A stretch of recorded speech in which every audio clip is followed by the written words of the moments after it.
Yo, what is up, guys? It is Nick, or the Notorious Fantasy, back again today with another fantasy football video. Today, we're doing a 2 quarterback, 10 team PPR 6 point passing touchdown. That is quite the tongue twister PPR video mock draft from the third slot. Now, this was requested by one of my subscribers named Big Bear 2011. Now, I couldn't find your comment, so I don't know if you wanted a 10 team draft or a 12 team draft. And you said just to pick a quarterback early, so that's what I will do. That's why I went to the 3 spot because I believe I will be able to get Pat Mahomes at 3. But before I start this draft, I'd like to ask you guys, could please go down below and click that subscribe button. It would really mean a lot to me. That's also going to mean a lot to you because I'm going to be uploading content every single day to help you guys win your fantasy football championship. And once you reach that championship, you are going to win it with my help. And then once you win it, you're going to be able to take it home with you, kiss it, do whatever you want. You know what I'm saying? I don't hate with whatever you do with your fantasy football trophy, but I do know where to get the best fantasy football trophies. And that's with my sponsor, fantasybros.com. If you use code Notorious at checkout, you get 5% off. So check them out. They're in the description. fantasybros.com. Code Notorious at checkout. So let's begin the draft. First pick of the draft was Saquon Barkley, followed by Pat Mahomes.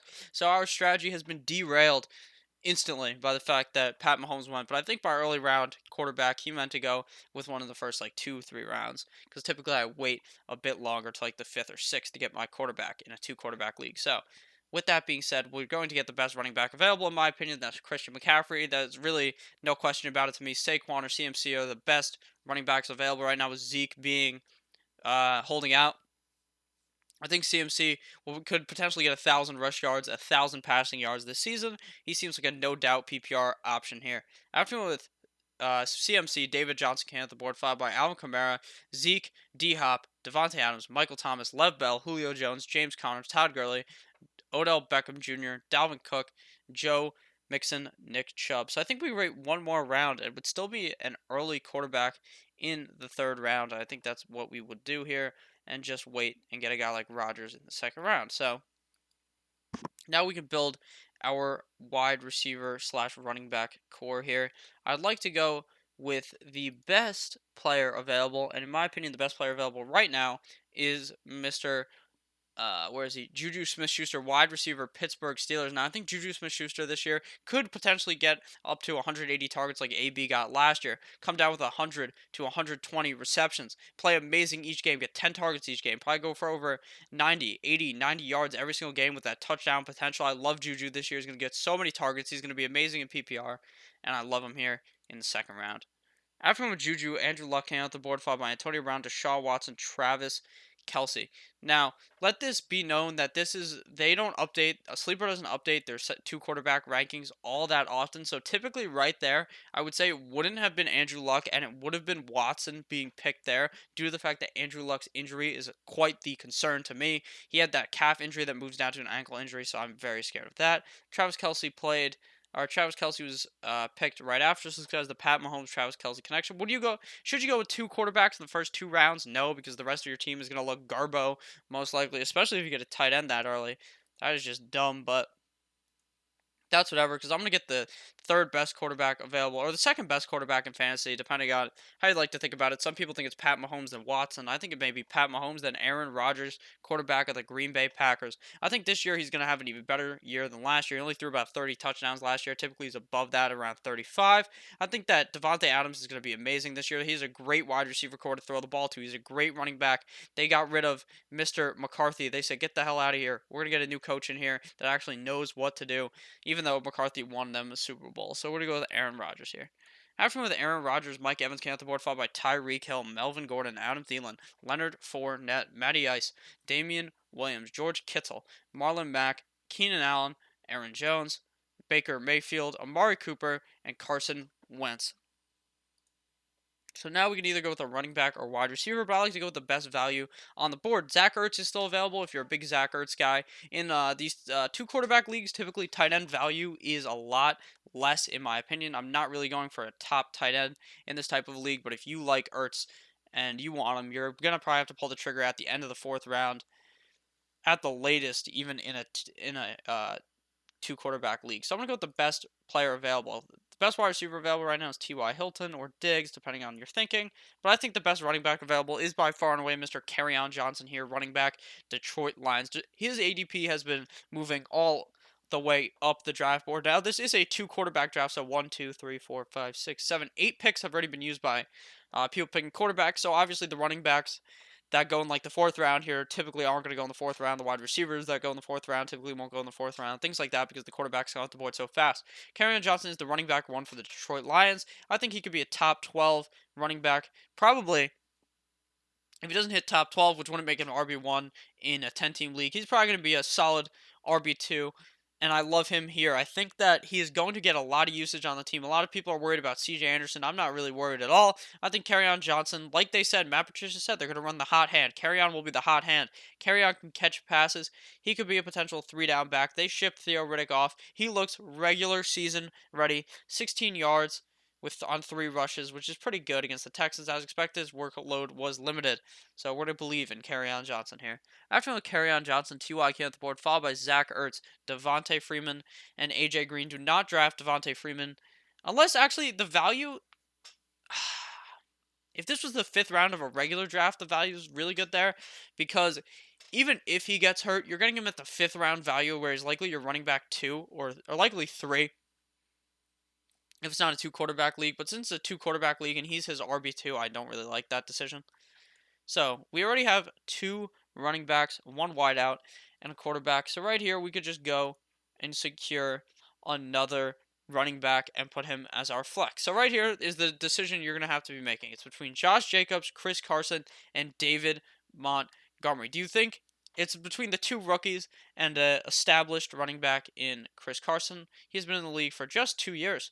So he's not really all that established, but that's fine with me because he's more established than Josh Jacobs and David Montgomery. Josh Jacobs and David Montgomery have both played great in their preseason games. If you like Josh Jacobs more than David Montgomery, be my guest. I would prefer David Montgomery. Personally, I think that he's in a better offense. He has a better opportunity to succeed based on the fact that their team's better. Josh Jacobs could be a 3-down back, the straight-up workhorse on Oakland, but the team may be completely garbage, and they may not be able to run the ball that much, so that is a worry. Now, Chris Carson is on one of the most run-heavy teams in the NFL, the Seattle Seahawks. Him and Penny will probably combine for 25, 26 attempts at rushing every single game. They're saying that they want to get Chris Carson 50 targets this season. If that happens, Chris Carson's amazing here, and I love the value. Starting with Chris Carson, Julian Edelman came at the board, followed by Cam Newton, Josh Jacobs, Drew Brees, Jared Goff, Russell Wilson, Stephon Diggs, Mark Ingram, Brandon Cooks, Robert Woods, Derrick Henry, Philip Lindsay, David Montgomery, and Chris Godwin. So I'd like to secure my quarterback 2 here. Currently 1, 2, 3, 4, 5, 6, 7, 8, 9, 10, 11 quarterbacks have already came out the board. So 1 team without a quarterback, 2 teams with double quarterbacks. So now we're going to go with a more high upside play. And since we already have such a safe play in Aaron Rodgers, I do like to... In 2 quarterbacks leagues, you need 3 quarterbacks, but I'll wait a little bit later to get the third one. So the second one I want to get is going to be more high upside, and that's either Kyler Murray or Jameis Winston. Do I believe that Kyler Murray and the Arizona Cardinals will be successful this year? Well, I think they'll be successful. Now, obviously not a playoff team, but I think they could be pretty good. Or would I rather get Jameis, a team that's going to be playing from behind, the Tampa Bay Buccaneers, with the quarterback whisperer, Mr. Bruce Arians, as the coach? I think that Jameis Winston may outperform Kyler Murray, and I see him as slightly less risky, so I'd go with famous Jameis here. Now, I think both of them probably could finish with similar seasons if Kyler Murray runs the ball 9 times a game. Like, I think he could 10 times a game, get you 40 yards. And if they're able to figure out how to actually not get destroyed because their O-line is terrible, then maybe Kyler Murray will be amazing. But I think Jameis Winston is slightly more safe here. After him with famous, because they're going to be playing from behind a lot. So after him with famous Jameis, Cooper Kupp came out the board, followed by Kyler Murray, Sony Michel, Tariq Cohen. And now it's time to get our wide receiver too. Now there's a lot of great wide receiver value here in the 7th round in these 2 quarterback drafts. Kenny Golladay, Calvin Ridley, DJ Moore, Tyler Lockett, Jarvis Landry, Tyler Boyd, just to name a few names there. And in my opinion, the best wide receiver still available is probably Kenny Golladay. Now, Kenny Golladay is the Detroit Lions wide receiver 1. Could be wide receiver 2 if Marvin Jones passes him. There's great value in Marvin Jones later. But I think Kenny Golladay will probably be the wide receiver 1 on the team. I think that the Detroit Lions will definitely bounce back from last year. Now, last year they had to deal with Stafford having that back injury towards the end of the year. They shipped off Golden Tate, so it's really going to be the Kenny Golladay and Marvin Jones show. It doesn't seem like TJ Hawkinson will get the starting role on the Lions week 1 as the tight end. Obviously, he will emerge into that role. But I think at the beginning of the season and throughout the whole season, as long as Stafford can stay healthy, Kenny Galladay will be worth this pick. So after with Kenny Galladay, Big Ben Roethlisberger came at the board, followed by Mitchell Trubisky, Phillip Rivers, Dak Prescott, Lamar Jackson. So a 1, 2, 3, 4, 5 quarterback run. That's pretty typical for these two quarterback leagues for some quarterbacks to start going and people to jump on board. So after Lamar Jackson went, Calvin Ridley went, followed by two quarterbacks in a row, Jimmy Garoppolo and Tom Brady. The Patriots connection right there. Followed by Tevin Coleman, O.J. Howard, James White, Kenyon Drake, DJ Moore, Jarvis Landry. Now, Jimmy Garoppolo is looking extra bad. He threw a pick in his preseason game played a few days ago. On Monday, I believe, was when the game was played. And then he threw 5 picks in the same practice. That is terrible. Will he be that bad all season? Probably not. But am I really... I never even liked Jimmy Garoppolo all that much anyways, so I'm just going to avoid him. But right now, the wide receiver value is just way too good here. So I'd like to snag another wideout. And it's between Lockett and Boyd or Williams. Now, the thing here is, I don't think you can go wrong with either of these guys. I think actually Tyler Lockett, things could go completely wrong for him, but I also think things could go completely correct for him, where he gets 10 receiving touchdowns again, just like last year, where he's the wide receiver one on the team with DK Metcalf dealing with that injury, where he's the guy, the number one target on the team, even though they're a run-heavy offense. I like him here. But we already have the Seahawks running back on our team, Chris Carson, so I'd much rather just go with the Cincinnati wide receiver. Tyler Boyd, wide receiver 1 for now on the team while A.J. Green is injured. Don't draft A.J. Green. Tyler Boyd all day here. We'll probably see a shit ton of targets while A.J. Green is out and while A.J. Green is in. So I like Tyler Boyd here in the 8th round. After we went with Boyd, Geis came off the board, followed by Tyler Lockett, A.J. Brown, and then Michael Williams. That's really early for A.J. Brown, actually. I don't even think about ever picking A.J. Brown. I'd much rather pick any of these other wide receivers over him. That's kind of crazy. Maybe this bot is a Titans fan. Who knows?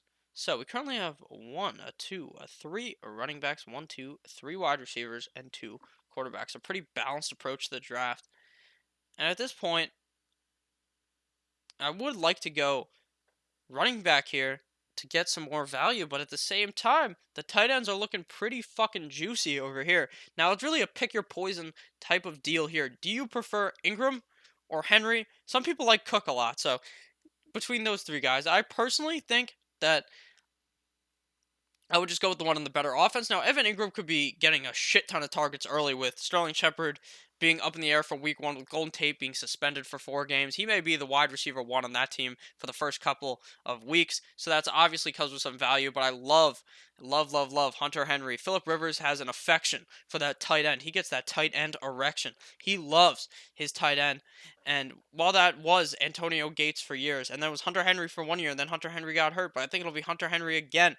Antonio Gates is too old. Hunter Henry's amazing, and Hunter Henry will be great this year.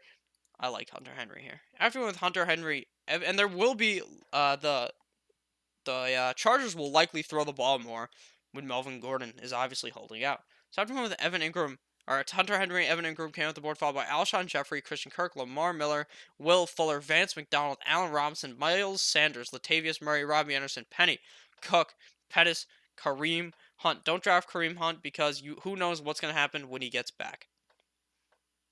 Who really does know? Honestly, they may even trade him. So, let's just go with a running back here and go with the most high upside running back here. And that, in my opinion, is Austin Ekeler. Austin Ekeler, right now, is probably going to be getting a shit ton of touches. While I do love Justin Jackson later, Austin Ekeler still has value while Melvin Gordon is on the team. Both him and both Ekeler and Jackson will have great games while Melvin Gordon is gone. So I like Austin Ekeler here. I don't believe in going him in like the 5th round in a lot of these drafts, like you're seeing him, and obviously not in 2 quarterback drafts, but in the 10th round of a 2 quarterback draft, I love him here. After him, the Austin Ekeler, Sammy Watkins came off the board, followed by the Bears defense, Eric Ebron, Jordan Howard, and now it is our pick, so we're going to go with the best running back available yet again. Actually, I believe the computer won't do it, but right here is where you'd have to pick your backup quarterback. So you want to go with a guy that has a different bye week from your other 2 quarterbacks. So we have Rodgers and Winston. So we're going to just go with either Josh Allen or Kirk Cousins. If you want to go with a high upside, you go with Allen. Or if you want to go safety, you go Kirk Cousins. So I'd much rather go with safety since I drafted Jameis Winston, who is kind of risky. So after one with Kirk Cousins, Darrell Henderson came with the board, followed by Sterling Shepard and N'Keal Harry. You may have had to do that in the 10th round, depending on how fast quarterbacks go. You need to get 3 quarterbacks in these drafts. So after one with Kirk Cousins, Darrell Henderson came with the board, followed by Sterling Shepard, N'Keal Harry, J.J. Argea, Whiteside, Geronimo Allison, David Njoku, Corey Davis, LaShawn McCoy, Rolls-Royce Freeman, Ronald Jones, who has hurt his knee, Cortland Sutton, Larry Fitz, L.A. Rams, and Andy Isabella. So now it's time to secure. Let's see, we've got 4 running backs, 4 running backs, 3 wideouts, 3 quarterbacks, a tight end. So I think we need to build some more running back value and then go wide receiver in the next round. So we're just gonna go. Actually, no, we'll go wide receiver here and get the best wide receiver available, in my opinion. D.D. Westbrook, wide receiver, flex. Not wide. He's not a flex in real life. He's a slot receiver. He could be a great flex for us this season. The Jacksonville Jaguars and exclusively Nick Foles, who's their quarterback, loves targeting the slot receiver, and D.D. Westbrook is that slot receiver. Now, Marquise Lee's back off the pup, so that obviously hurts D.D. Westbrook's value, but D.D. Westbrook obviously isn't going to see 12 targets a game. He's going to see 7, 8 targets a game. Who he has that touchdown value. He has great hands, and he's going to be a solid PPR wide receiver. So after D.D. Westbrook, the Vikings went followed by Marvin Jones, DK Metcalf, Kiki Cootie. So now we go running back, and this is an unorthodox pick by me, because I don't necessarily love this guy. But what I do love is opportunity. And there's a huge opportunity for AP, Adrian Peterson, the guy who came off of that ACL and absolutely skull fucked the NFL and almost got the rushing record. Adrian Peterson, the old man, he could be the running back 1 on Washington. Darius Geis, very injury prone. AP was able to do it last year. He's definitely worth a 13th round pick here, so I'm going to go with AP here. After one of the AP, Emmanuel Sanders came out the board, followed by Austin Hooper, Golden Tate, MVS, Carlos Hyde. Carlos Hyde may get cut, guys. I hope you understand that. It's probably going to be the Darwin Thompson show. That's who I would draft if you're handcuffing Damian Williams. So after Carlos Hyde, Curtis Samuel came out the board, followed by LA Chargers, Peyton Barber, Jalen Samuels, Ravens, Jags, James Washington, TJ Hawkinson, Ito Smith. So don't go two tight ends. You don't need a backup tight end. So now we'll go and get Duke Johnson here. Running back Houston Texans. Now that it's not going to be the whole Lamar Miller show, and even though Duke Johnson's dealing with the hammy, he should be back for week 1, if not week 2. Should be like a 60-40 split in Lamar Miller's favor, but Duke Johnson's a pass catching back. He will do well in this offense. So after Duke, Devin Singletary came off the board, followed by Dante Moncrief, Harrison Bucker, Justin Tucker the fucker, and now we're going to pick a defense. So the way you pick a defense is you go on Google, you type in NFL schedule week 1, find a defense playing against a shitty offense, and you pick that team. The Cowboys are playing the Giants week 1, then the Redskins week 2, and then Miami week 3, so you can play them for potentially 3 weeks. So after we went with the Cowboys, on our defense, like targeting the Browns, playing the Titans, went followed by G-Reg, third leg, Zerline, or the third leg is actually Greg Olson, but Greg the Leg, Zerline, Will Lutz, Dante Foreman, Stefan Gostowski, Houston Texans, Kyle Fairbairn, Delaney Walker, Jake Elliott, Trey Burton, Kyle Rudolph, Pittsburgh Steelers, Kalen Balaj, Dan Bailey. And now it's time to get our kicker, Mason Crosby. And then after Mason Crosby, G-Reg, third leg, came off the board, followed by Justin Jackson. So our finishing lineup, our 2 QBs are Rodgers and Winston. Our 2 running backs are McCaffrey and Kerryon. Our 2 wideouts are Juju Smith-Schuster and Kenny Golladay. Our tight end is Hunter Henry. Our flex is Chris Carson. Our kicker is Mason Crosby. Our defense is the Cowboys. And our bench is comprised of Tyler Boyd, Austin Ekeler, Kirk Cousins, D.D. Westbrook, AP, and Duke Johnson. So thank you guys all for watching the video. If you did end up enjoying, please go down below, click that subscribe button. It would really mean a lot to me. It's going to mean a lot to you because it's going to help you guys dominate your draft, dominate the regular season, dominate the postseason. I love each and every one of you. We're near 600 subscribers right now as I'm recording this at 3 in the morning on the 21st. So maybe we already hit it by now. If we did, thank you so much. I love each and every one of you. Even if you're not subscribed, have a great day. Goodbye, guys.